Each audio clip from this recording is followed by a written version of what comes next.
So I think like one of the best things about user group is the ability to collaborate. We often have shared problems, and there are always unique ways to address those problems and solve them together.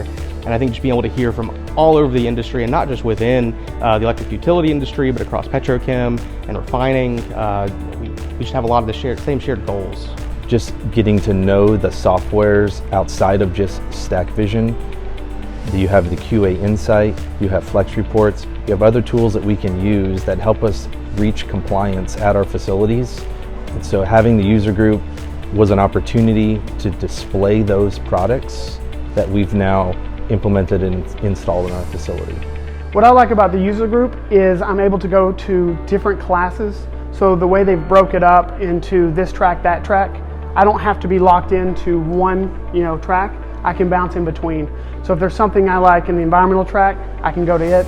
But then if there's something I'm not sure about, I can hit the StackVision 101 track and really fill in my knowledge gaps. The hardware training really just showed and showcased like what is actually going out in the field.